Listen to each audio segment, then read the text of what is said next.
le autorità, le forze politiche, le associazioni che sono presenti. Un abbraccio e un saluto particolare all'ANPI e all'APO, ai testimoni e a chi continua a portare memoria della nostra storia. Sento che sia un onore essere qui a fare l'orazione, ma anche un elemento di responsabilità. Un elemento di responsabilità perché io continuo ad essere convinta che noi dobbiamo innanzitutto provare gratitudine verso tutte e tutti coloro che combatterono, si esposero, si sacrificarono per permettere a tutte e tutti noi di essere oggi liberi. E siccome il tempo e i tempi cambiano, e questo è un tempo incerto, ricordarcelo serve anche a ricordarci che le libertà, come i diritti, vanno curati, difesi, salvaguardati, non sono mai dati una volta per sempre.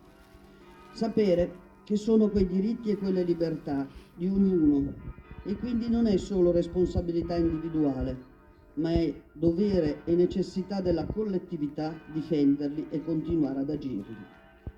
Ci sono spesso, anche troppo spesso, coloro che continuano a non riconoscere nella nostra Costituzione le radici della nostra Repubblica e che vorrebbero riscrivere la storia. Possono e dovrebbero saperlo, che invece possono fare ciò, possono provare a cambiare il corso della storia che è avvenuta, lo possono fare perché i partigiani, le staffette, la popolazione che sostenne la resistenza hanno liberato questo paese, ci hanno permesso di pensare liberamente, di vivere liberamente, senza dovere quotidianamente solo ubbidire. E perché oggi, 80 anni dopo, torniamo con la memoria, l'orgoglio, il dolore, alle zone libere del Friuli orientale, ma alle zone libere che ci furono nel paese? Perché ripensiamo a quel 1944, un anno davvero difficile della storia del nostro paese, perché era segnato dalla speranza, dalla possibilità, dall'immaginare che la fine della guerra fosse davvero vicina e che la liberazione sarebbe arrivata. E invece il lungo inverno del 44 fu forse il punto di maggiore sofferenza per molta parte del popolo italiano. Ancora si era in montagna a combattere, ancora c'era l'occupazione nazifascista. Quell'anno di speranze fu anche anno di delusioni. Fu un anno funestato, qui come nel resto del paese, non solo dalle tante azioni di liberazione, le zone libere, gli scioperi, le azioni partigiane, ma soprattutto dalle drammatiche vendette, dalle stragi, dagli incendi, dalle deportazioni.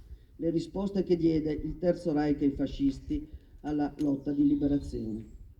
Se pensiamo a questi giorni 80 anni fa, dobbiamo pensare ai terribili rastrellamenti, alla caccia ai partigiani, agli incendi, ai civili deportati, alle case bruciate, alle deportazioni. Gli assassini a sangue freddo. Possiamo e forse dobbiamo essere presi dallo sgomento per la ferocia, la brutalità. E ovviamente il nostro pensiero non può che rivolgersi alle tante vittime civili e alle vittime partigiane. Eppure io penso che nel nostro viaggio della memoria, oltre a ricostruire tutti gli elementi, oltre a essere protagonisti di testimonianze che si devono ripetere nel tempo, debba trovare posto anche il senso, il valore di quella finestra sul futuro che furono le zone libere. Non era solo una porzione di territorio liberato, non solo un passaggio militare, ma uno spazio di libertà che si cimentava, che si provò a determinare la propria capacità di autogoverno, con la partecipazione e il coinvolgimento della popolazione nelle decisioni e delle scelte da fare. Una finestra che si chiuse troppo presto, ma che permise nei comuni della zona di votare liberamente un sindaco, un anticipo di un suffragio universale non ancora universale e che avremo solo dopo la liberazione. Di far votare in altri comuni invece i capifamiglia, riconoscendo anche le donne, dove il capofamiglia tradizionale non c'era più. E anche questo anticipazione di riforme che verranno nel nostro paese anche molto dopo la liberazione. Autogoverno, la parola usata dal CLN e praticata. Il pensiero, l'elaborazione, le ragioni che avevano spinto a formare le brigate partigiane si traducevano nell'idea di paese. Il nostro presidente Mattarella, il nostro amato presidente Mattarella, ad Ampezzo, nella celebrazione dell'80° della Carnia Zona Libera, disse: del resto, caratteristica del movimento partigiano era proprio la sollecitazione dell'iniziativa e la partecipazione dal basso. dopo 2 decenni di subalternità e passività popolare, frutto dell'applicazione del precetto fascista credere, obbedire, combattere. Le zone libere ridanno senso al ruolo delle istituzioni e dello Stato, al governo della cosa pubblica, mentre negli anni il regime aveva piegato l'apparato dello Stato alla sola funzione di repressione, di decisione dei comportamenti di ognuno a prescindere dalle sue volontà. Alla memoria dobbiamo ricordare che vi è un progetto nella Resistenza, che fu alla fine anche una pedagogia. Il cacciare l'invasore si accompagnava a un valore che era la libertà e l'indipendenza. E ben lo sanno, forse più di altre, queste terre inglobate nel Terzo Reich, che sono al centro di vie di comunicazioni essenziali per i nazisti, un punto che era assolutamente necessario per loro difendere e che andava anche al di là dell'alleanza nazifascista. Sapete bene che con l'invio poi dei cosacchi si aggiunsero orrore ad orrore, ma anche l'idea che veniva resa esplicita di una terra che poteva essere, tra virgolette, regalata ad altri, una terra di confine, dove ovviamente minoranze e ambizioni rendevano tutto più difficile, ma sicuramente una terra che rifiutava di essere nuovamente conquistata.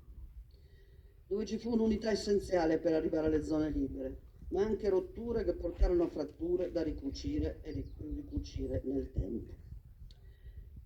Ma dobbiamo sempre ricordarci che la resistenza fu la resistenza dei giovani, perché erano loro innanzitutto i resistenti. Dal rifiuto della leva nella Repubblica Sociale erano guidati dall'idea che la libertà, l'indipendenza, il volere un paese nuovo, dal rifiuto dell'oppressione, ma anche dal rifiuto della povertà, delle diseguaglianze, della disgregazione che la guerra aveva provocato e continuava a provocare, della volontà di essere liberi di scegliere la propria vita. E credo che vadano sempre sottolineati questi aspetti, perché non può esserci memoria se ricostruiamo della Resistenza tutta la parte militare, certamente essenziale, ma non sufficiente a spiegare il valore di quella stagione e soprattutto il valore per noi che ne ereditiamo il risultato, innanzitutto scritto nella nostra Costituzione. Ma la memoria non può essere solo ricordo, e la liberazione e la fine della guerra in Europa lasciano un carico che ancora dovremmo provare a ragionare, perché si aprì, non c'è dubbio, una stagione nuova, che hanno caratterizzato innanzitutto la riflessione e l'analisi di che cosa avevano lasciato 2 guerre mondiali in questo continente. La nostra Costituzione sceglie la pace e la sceglie l'Europa nella costruzione dell'Unione e nella Carta dei diritti. Sceglie di pensare la patria come popolo e non come nazione, che chiude i confini e vuole ingoiare terre altrui. Le guerre sono il frutto di stati-nazioni che non sanno parlarsi, che usano la guerra stessa per risolvere i conflitti. Sono il ritorno di nazionalismi che pensano sempre che sia qualcosa di più dell'altro, di quello che sta vicino a noi. E questo è sempre più incredibile in un'epoca globale dove nulla si svolge esclusivamente nei confini di una sola nazione. Quella sfida è una sfida universale che continua ad esserci. E pensare che si ripropongano gli Stati-nazione come punto di riferimento delle future politiche, che si riproponga l'idea che non c'è un governo unitario comunitario del mondo, è il più grande tradimento di ciò che avevamo imparato dalle 2 guerre e dalla liberazione. L'Europa, e prima ancora la nostra Costituzione, che riflettendo sugli orrori della guerra innesca il ripudio della guerra stessa, portano anche al definire, insieme all'organizzazione nazionale, anche il diritto internazionale, il bisogno di avere dei codici inviolabili, quel bisogno che ha sicuramente in mente l'orrore delle stragi naziste, della collaborazione dei fascisti, le ritorsioni che travolgono vita e futuro dei luoghi, l'Olocausto, tutto ciò che ha determinato il fatto che non c'era confine all'orrore che gli esseri umani erano in grado di fare. E quindi la ricostruzione dopo la distruzione per riuscire a trovare anche nella guerra, che pure viene ripudiata, le modalità per cui non diventi il travolgere, il vendicarsi e punire i civili. Oggi noi la conosciamo sotto la forma del concetto di proporzionalità. del fatto che anche qualora si venga attaccati bisogna rispondere in proporzionalità a ciò che è avvenuto. E vediamo lucidamente quale dramma sia stato allora e come sia oggi il fatto che si possa reagire considerando popolazioni intere ostaggi colpevoli di chi li governava in quel momento o di chi decideva le guerre. E non dobbiamo dimenticare il pericolo che sta nel fomentare i nazionalismi, i primati degli uni sugli altri. Dobbiamo anzi ricordare quanto sia straordinariamente importante il compito della comunità internazionale di far rispettare le regole e di misurare le reazioni. A nessuno deve essere concessa la distruzione, la strage, il genocidio come punizione collettiva di un popolo. A nessuno in nessun luogo, perché non si possono avere standard doppi, non ci possono essere popoli che meritano il nostro conforto e sostegno ed altri invece di cui possiamo dimenticarci. Abbiamo vissuto molti anni di pace, dopo guerre distruttive, e li abbiamo vissuti anche perché siamo stati liberi, perché abbiamo scelto libertà da quei regimi. E non dobbiamo oggi distrarci, non dobbiamo pensare che la memoria sia solo un fatto nostro, di questa comunità che ricorda la sua storia, perché quella è una storia comune, è la storia che ci ha permesso di dire che poteva vincere la democrazia e la libertà, e che la libertà e la democrazia vivono della partecipazione, perché non c'è, come dire, una vera democrazia se le persone non possono partecipare e determinare le scelte, e se non lo possono fare in casa nostra, nel nostro paese, nei paesi intorno a noi, ma anche nel resto del mondo. Le storie che abbiamo alle spalle, la Resistenza, quel progetto di paese che stava nelle brigate partigiane, tutte le brigate partigiane, nelle loro differenze e anche nelle incomprensioni che si sono man mano determinate e nei problemi che ci sono stati. Ma tutta la lotta partigiana aveva un'idea di un futuro differente, un'idea di un futuro in cui la giustizia sociale fosse il punto fondamentale, in cui i diritti erano tali perché erano universali e non solo di qualcuno. E queste dimostrazioni sono cominciate innanzitutto nelle zone libere, sono cominciate nel modo stesso in cui le brigate agivano, dedicando anche tempo a pensare a quel loro sogno del paese che ci sarebbe stato poi dopo la liberazione, ma anche nei gesti che seguirono. Nelle tante celebrazioni che avete ricordato che si sono fatte in questi giorni, c'è stata anche quella della ripubblicazione, dell'ospitalità dei bambini di questi paesi distrutti e incendiati dai nazifascisti nella Bassa Friulana.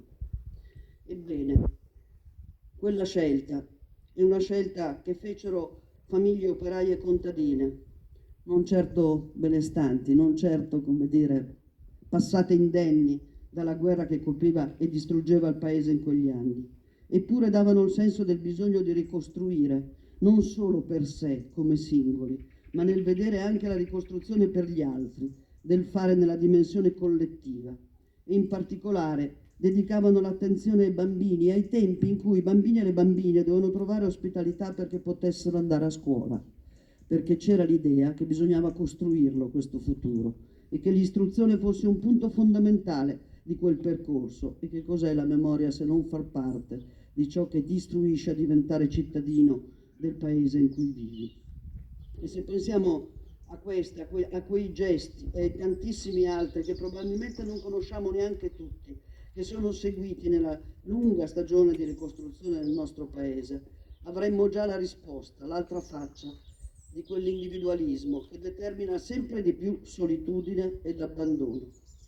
La lotta partigiana è esattamente l'opposto, non c'era spazio per gli individualismi, c'era bisogno collettivamente di immaginare la comunità futura e di costruire libertà. C'era una voglia di costruire insieme una risposta alle ingiustizie, c'era l'idea che dentro la struttura democratica e la partecipazione ci fossero le ragioni delle comunità. Per questo quella memoria non è solo un ricordo di radici, ma è e deve essere un insegnamento a continuare a indegnarsi e opporsi a chi vuole tornare alla forza delle armi, allo Stato usato per reprimere, che non comprende, che esclude e marginalizza. Quando uno Stato ha bisogno di reprimere vuol dire che non è in grado di comprendere ciò che si è determinato. Quando uno Stato pensa che non ci possano essere proteste e contestazioni, non ha idea di che cosa sia la libertà e di che cosa siano disagio, marginalità, difficoltà di includere. E dobbiamo quindi, credo, onorare davvero la memoria delle brigate partigiane e di tutte le popolazioni civili dei comuni della zona libera, di Faedis, di Attimis, di Nimis, di Lusevera, di Taipana e di Torreano, e ovviamente di tutte le loro frazioni, continuando a costruire un mondo che sia per tutto e per tutti, anche perché questo è quello che ci dice la nostra Costituzione nata dalla Resistenza. Viva la Resistenza, viva la Repubblica antifascista.